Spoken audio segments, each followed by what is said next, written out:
Hello there ladies and gentlemen, I'm Paul TX141 Walsh, welcoming you to an all new Ace in a Day gameplay for the arcade mode of War Thunder. In today's episode we shall be reviewing the newly introduced as of update 1.77 Re.2000 serie 1, an Italian fighter aircraft going to tier of 1 and a battle rating of 2.0. To provide you with a historical overview as to the Re.2000, including the serie 1 variant, we begin thus. In 1938, the Italian Air Ministry launched Programme R, a development programme whose aim was to identify a new fighter for the Regia Aeronautica, the Italian Royal Air Force. At the time of the programme's launch, the potential designs for the competition were already in their prototyping stages. These included, but not limited to, the Fiat G50 and the Marquis C200. Meanwhile, Officine Macchiniche Reggiane SA, a subsidiary of the Italian aircraft manufacturer Caproni, attempted to enter the competition with a single late entry. Their design would be the Re.2000. Originating in 1937, the intention of the design was not just to meet the programme's requirements, but exceed them.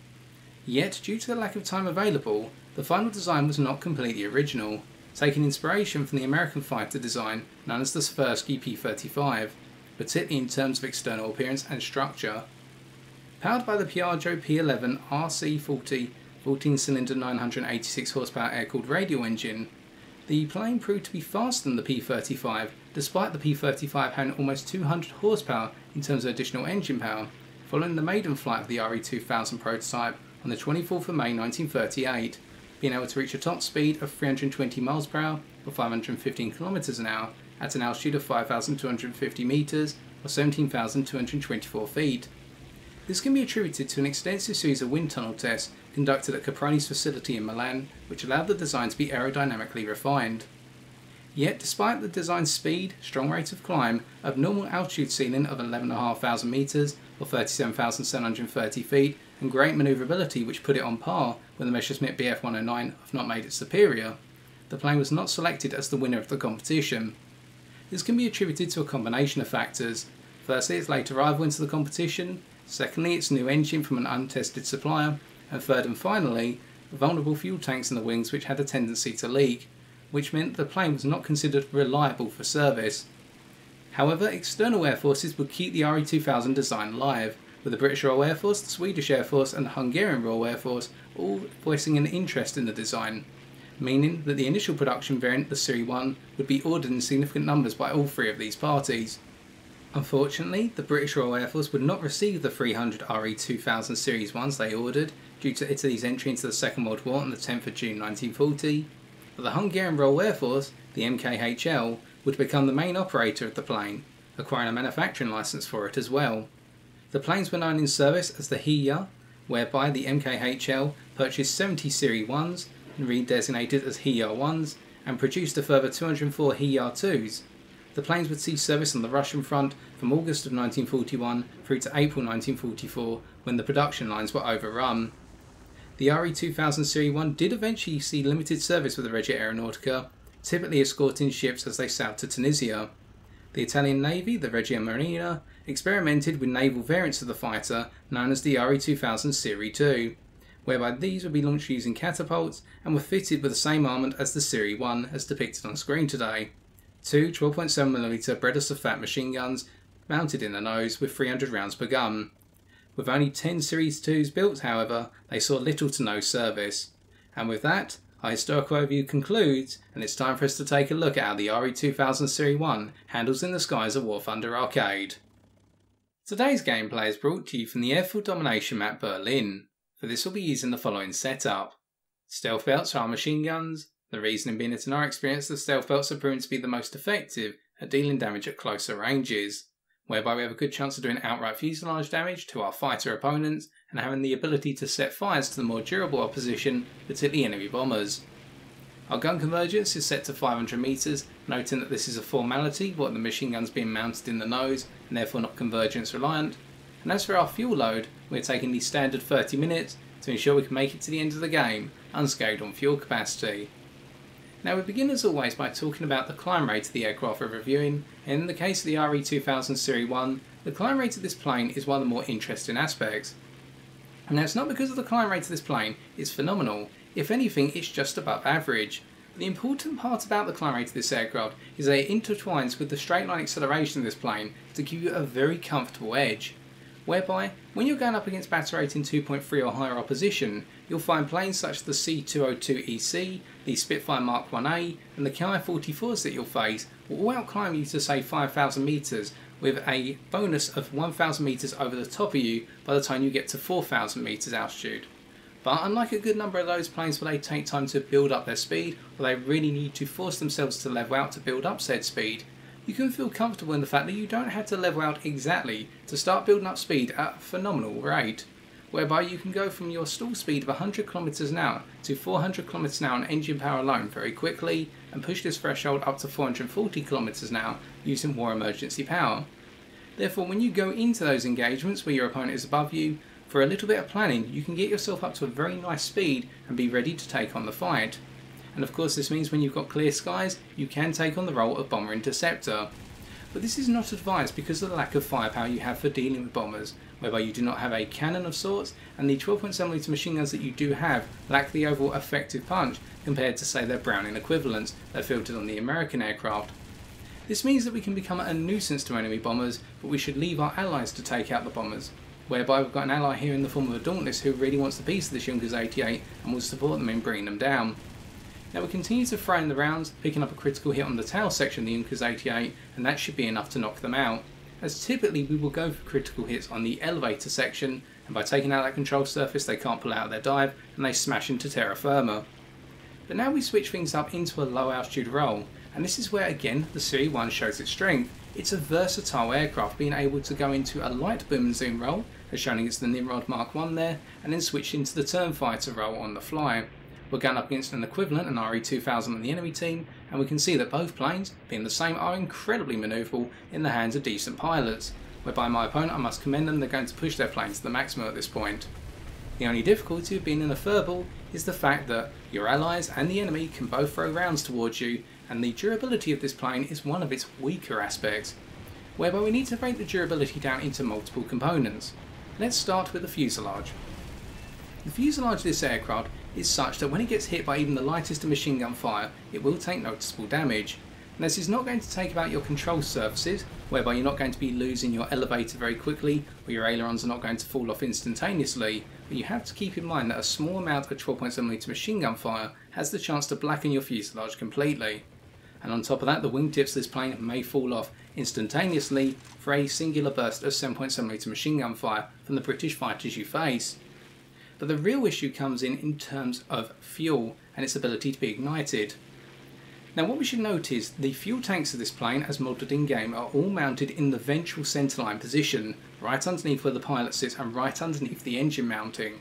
This means that if the engine is hit by an incendiary round, there is a very high chance that the fuel tanks lying underneath it, or just to the side of it effectively if you look at it from above, will be set on fire. And in return that means when this plane is bounced or attacked from below, it's got a very high chance of catching fire, and even in head-ons you may suddenly just burst into flames. And I found this to be very frustrating when chasing Russian bombers, what with their 7.62mm Shikast machine guns having the ability to set fires quite incredulously on this plane, SB2Ms being the main culprit here. So getting set on fire is a problem, and the issue with it is, once one fuel tank goes up, the whole plane goes up, because all the fuel tanks are clustered so closely together, so you need to avoid getting hit wherever possible, and in the ventral position in particular, because if you get hit there and the fuel catches fire, it's the end of the game for you. But what about the final component of durability then, the ability of the engine to take hits? Now this is going to be another downside. The issue with this plane's engine is a singular hit can cause it to go into an orange to red state, and what this means is that you'll lose approximately 50% of your engine performance.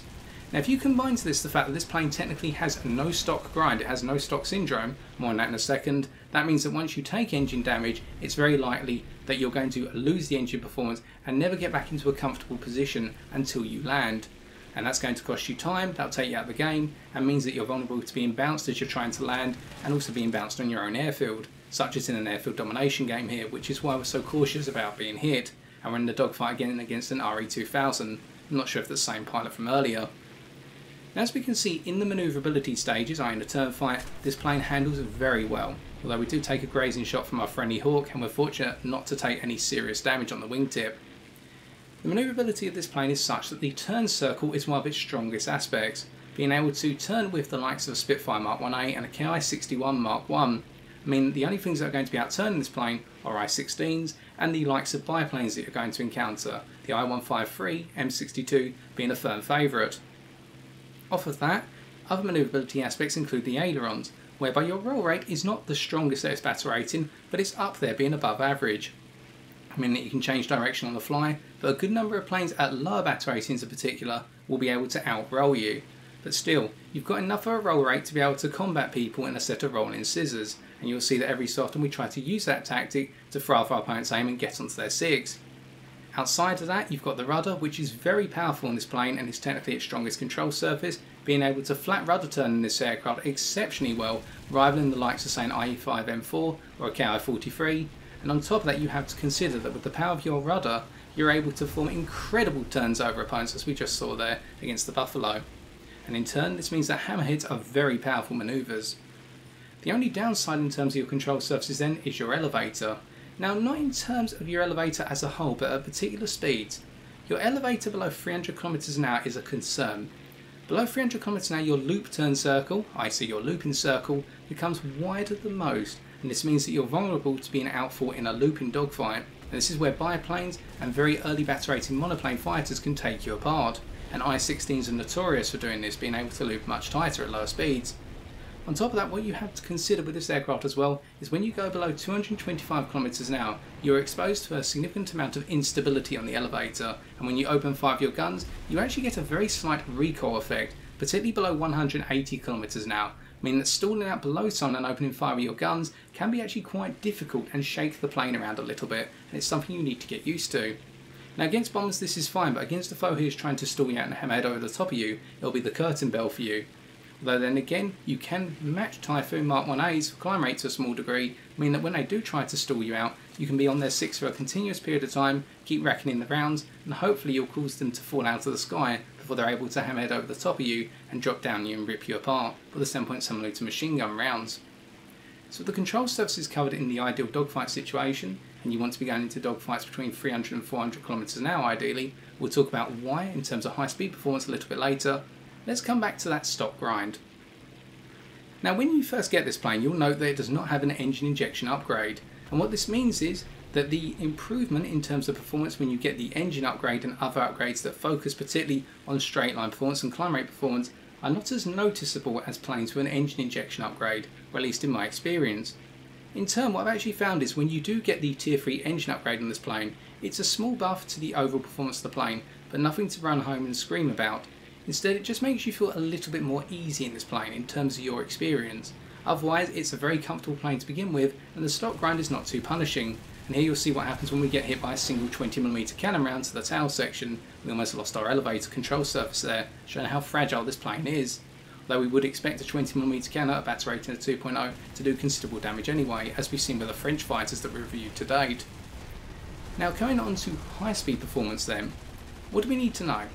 Well, this is not a strong boom and zoom aircraft at higher speeds, whereby the dive performance of this plane is average at best. It's not going to be outrunning many foes in a dive, it will keep them at arm's length, and it can reach a top dive speed of 867 km an hour. Add to this the fact that this plane, when it goes into high speed dives, loses a considerable degree of controllability, and that's where the issues kick in. In terms of your roll rate, you'll lose 75% of it between 500 and 700 km an hour. In terms of your rudder, what you'll find is between 550 and 650 km an hour, you'll lose 50%. And as for your elevator, you'll lose approximately 25% between 600 and 700 km an hour. In return, this means that this plane, when it goes to higher speeds, once it goes above 650 km an hour, will be very difficult to control in a boom and zoom pass, and you'll lose your accuracy in the dive on your opposition. But outside of that, as the game comes to its end, and we take a look at the post-game stats, there's plenty more to talk about in a second.